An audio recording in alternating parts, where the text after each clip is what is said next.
तर बरेच जण म्हणजे आत्ता मी स्टेटसला टाकल्यापासून अर्धा तासच झाला असेल, पण खूप जणांनी इंटरेस्ट दाखवलेला आहे. I am very thankful and grateful.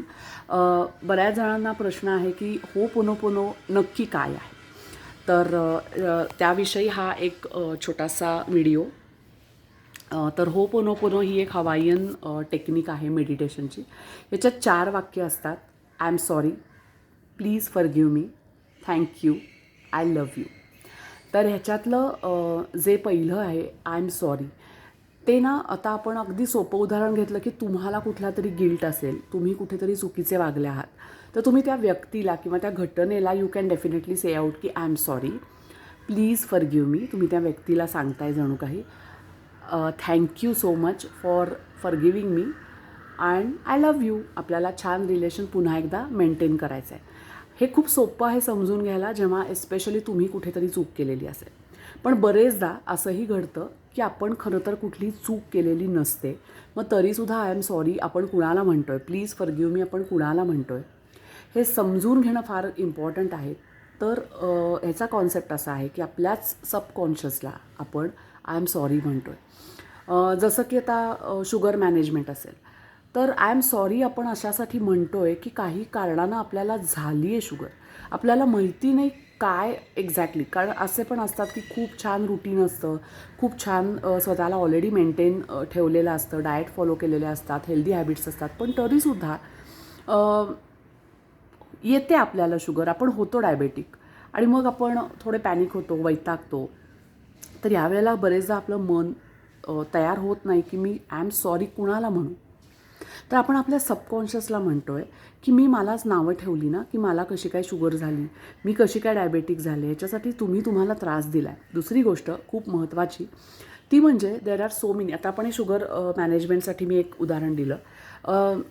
इतर कुठल्या रिलेशनमध्ये असेल किंवा बरेचदा आपल्याला पैसे मिळत नाहीत किंवा काहीतरी सतत प्रॉब्लेम्स येतात जीवनात आणि आपण तर नीट वागत असतो आणि आपल्याला वाटतं की इतर माणसं किती चुकीची वागतात, त्यांचं किती चांगलं होतं आहे. तर अशा वेळेला आपण आय एम सॉरी कुणाला म्हणतो आहे की अननोन काही फॅक्टर्स असू शकतात, गतजन्मातले असू शकतात, जे आपल्याला आत्ता अननोन आहेत. सो आपण सरेंडर होतो आहे आणि शांत चित्तानं आपण अननोन फॅक्टर्सना आय एम सॉरी म्हणतो आहे की ज्या कदाचित चुका किंवा काहीतरी गोष्टी घडल्या असतील. कधीकधी पितृपक्षाचा आत्ताचा काळ आहे, कधीकधी आपल्याच ॲन्सेस्टर्सकडून काही गोष्टी घडलेल्या असू शकतात ज्या आपल्याला माहिती नाही आहेत आणि ज्या आपण कॅरी फॉरवर्ड करतो आहे, किंवा कोणीतरी आपल्यातलं चुकलेलं असू शकतं जुन्या काळातलं. सो अननोन फॅक्टर्स ज्याला आपण आय एम सॉरी म्हणतो आहे. At the same time third thing, आपण आपल्या सबकॉन्शियसला जे रूटेड संस्कार झालेले असतात अनेक जन्मातले, ज्याच्यामुळं आपण काहीतरी कॅरी केलेलं असतं, त्या गोष्टीलासुद्धा आपण आय एम सॉरी म्हणतो आहे, प्लीज फॉरगिव्ह मी म्हणतो आहे. आणि जेव्हा तुम्ही या सबकॉन्शियसला I am sorry, please forgive me repeatedly म्हणता, तेव्हा बिलीव्ह मी, जसं आपण केअर काढतो, जसं आपण स्वच्छता ठेवतो घरातली, तशा पद्धतीने तुमच्या सबकॉन्शियसची स्वच्छता व्हायला सुरू होते.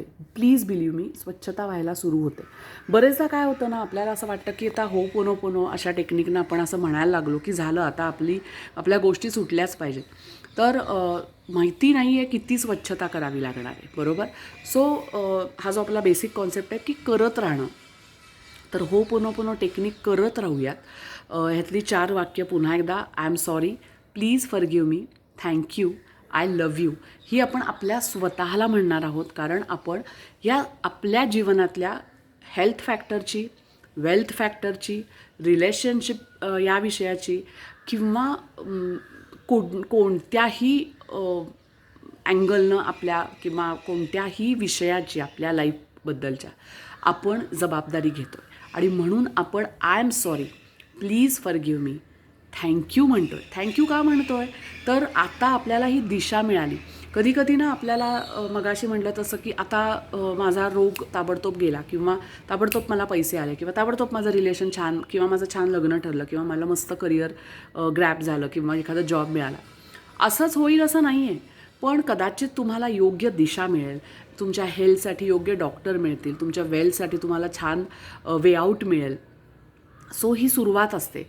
डायरेक्ट तुम्हाला फायनल सक्सेस मिळेलच प्रत्येक वेळेला ताबडतोब असं नाही आहे. पण डेफिनेटली तुमच्या या क्लिन्झिंगमुळं, तुमच्या या क्लॅरिटीमुळं, तुम्हाला आधी बेसिकली या सगळ्या प्रोसेसमुळं, पण परत सांगेन की ही प्रोसेस, हे क्लिन्झिंग तुम्हाला थोडं रेग्युलर बेसिसला करायचं असतं. सो त्या फेथनं करायचं असतं, कारण की काय होणार आहे असं करून करू नका.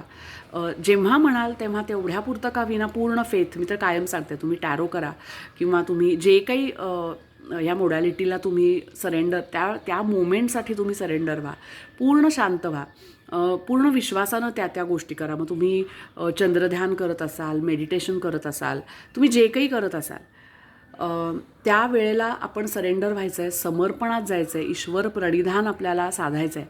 आणि मग त्या गोष्टीतनं एक प्रकारची त्याला व्हॅल्यू येते आणि डेफिनेटली फरक पडतो. तो कधी पडेल ह्याच्या मागं प्लीज लागू नका.